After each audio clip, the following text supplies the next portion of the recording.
What's up, everybody, and welcome to another episode.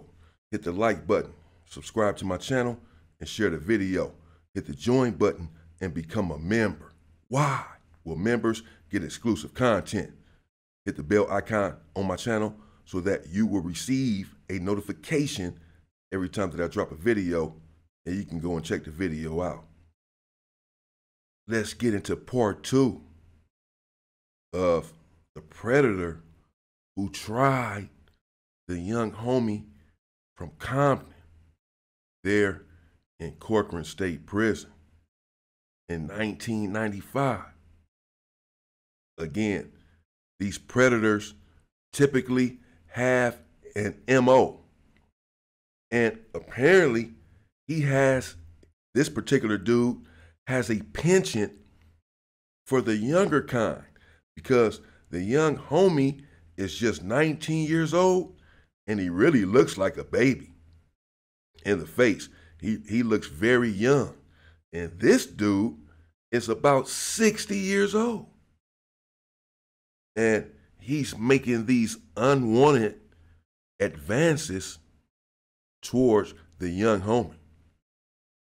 The young homie told me his plan earlier that day on the yard, as I alluded to before. But he also told his homies from Compton what he was going to do. They interjected and wanted to be a part of it. They did. They wanted to get to running in the cell, and they all get this dude together. But the young homie, being the stand-up guy that he is and was, even back then, said that it was something that he just wanted to handle on his own, because he took it so personal that this dude would come at him this way, thinking that he can be influenced because of his age and his stature and the fact that it was his first time in prison, and perhaps wouldn't know any better about these certain advances and undercover moves that the older dude was making towards the young homie. So the dudes from Compton eventually yielded and said, okay, fine. You take care of it, bro. And, if need be, we got your back. Now, I spoke to the young homie from Compton Crip years later, and he told me how it all went down that night there in the cell.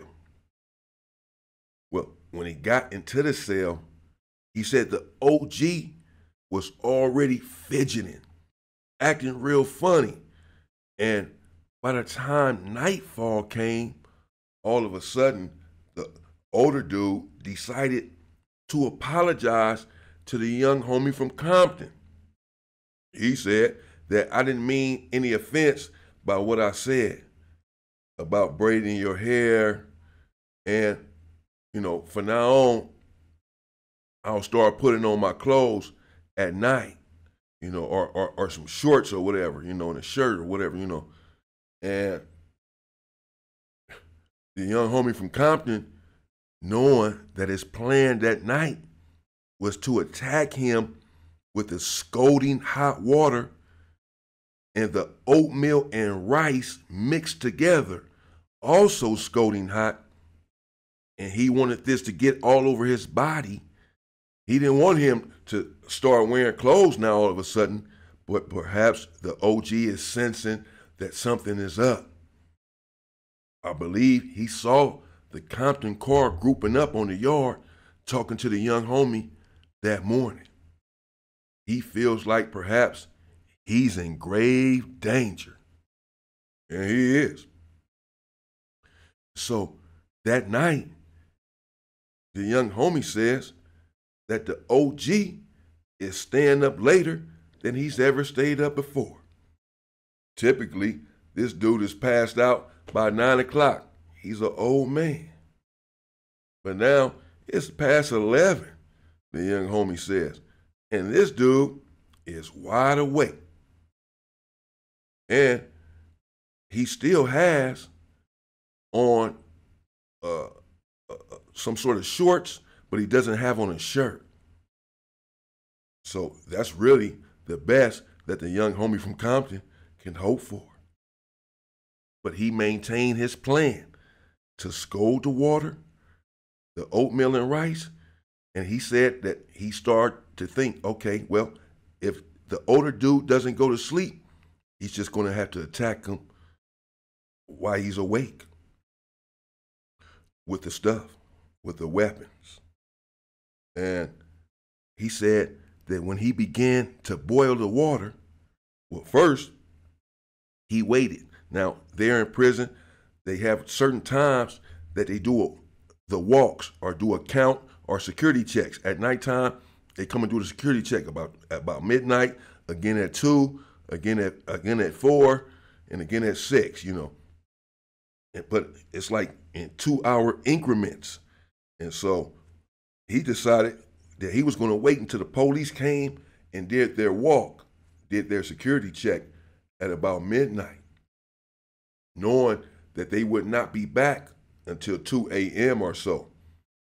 And if the dude was unable to scream loud enough to get the tower's attention, then he was going to be in the cell just being tormented by these burns for a couple of hours. And who really knows the outcome of this? And that's what the young homie did. He said when the cop passed by for count, and as soon as he walked out of the rotunda, he began to boil the water. And he also began to boil the oatmeal and rice. And he said that the OG had asked him, man, why you still up boiling stuff? It's late night. He said, man, I got to drink some coffee, and I'm hungry, first of all, and I'm going to stay up and drink some coffee so I can do my law work, do my legal work. OG said, oh, okay. But the OG is still not going to sleep. He's turned on his side, on his left side, watching his TV down there on the bottom bunk. So the young homie said he doesn't even have a clear opening at the OG, at his extremities. But he still has a good enough opening because he doesn't have a shirt on. And he's turned to the side, he still has his whole face right there exposed. And when the water was done boiling, along with the oatmeal and rice, he took it down there by the bottom bunk and put it on a locker, on OG's bottom locker, like he was about to pour his coffee and eat his oatmeal and rice. Pour that in the bowl and began to eat. And the OG hadn't budged. He's still right there watching TV, but his eyes are closing. He's dozing in and out. He's refusing to go to sleep. At this juncture, the young homie says it doesn't matter anymore. Whether he's wide awake or asleep, he's about to douse him. And that's what he did. He grabbed a hot pot with the scalding hot water first.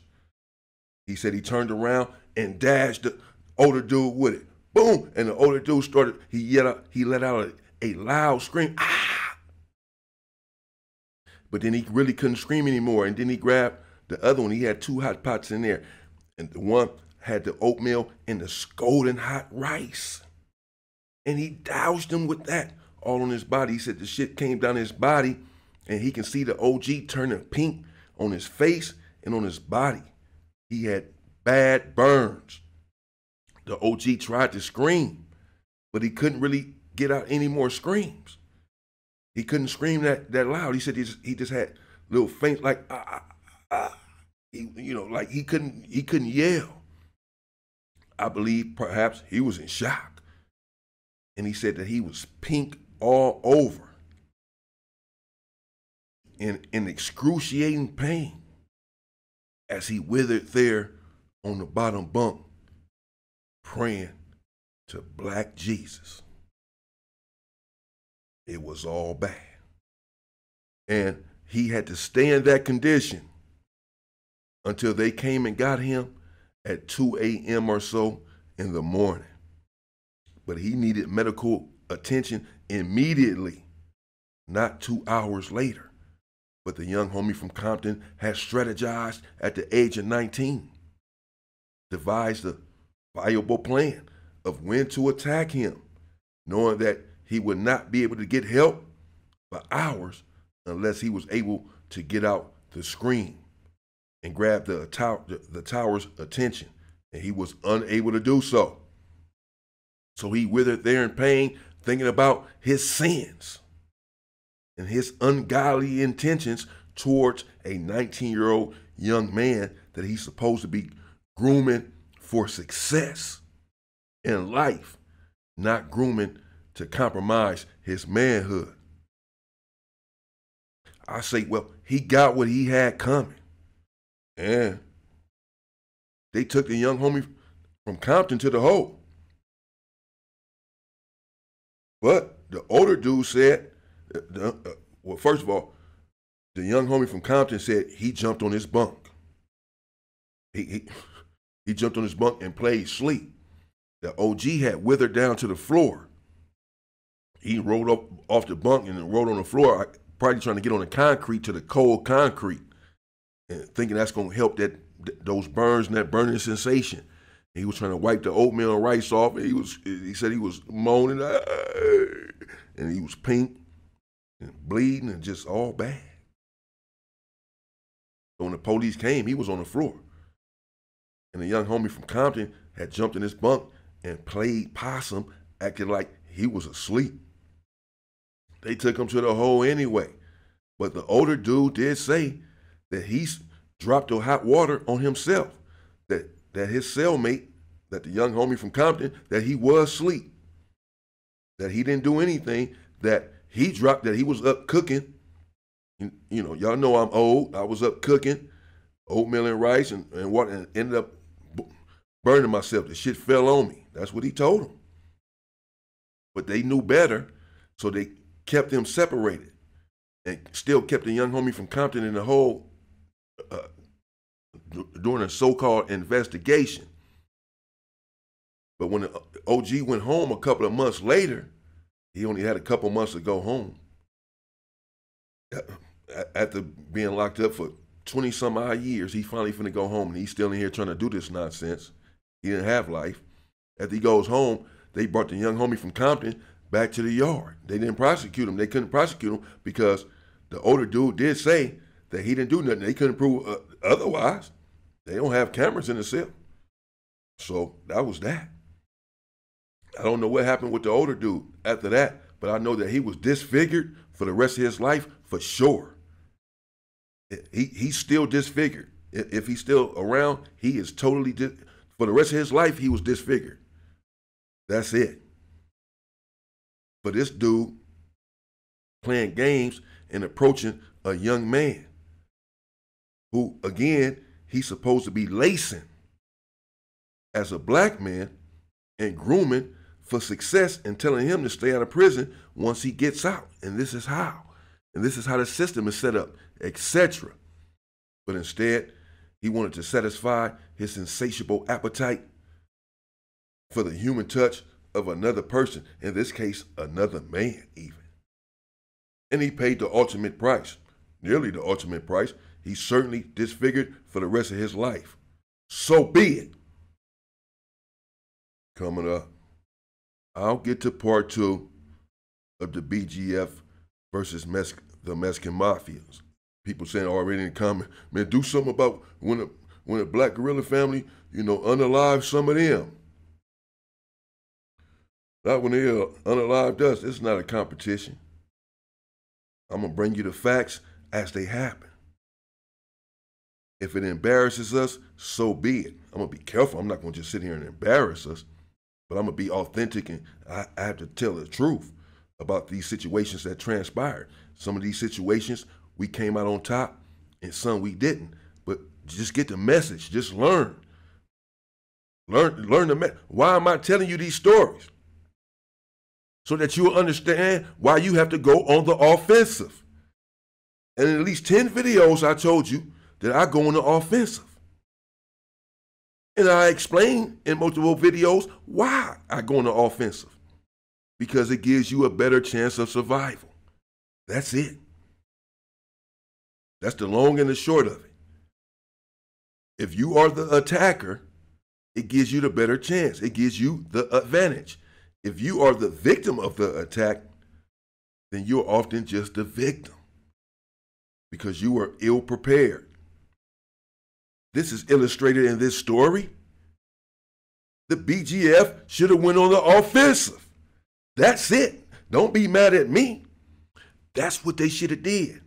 They had 11 days from December 8th,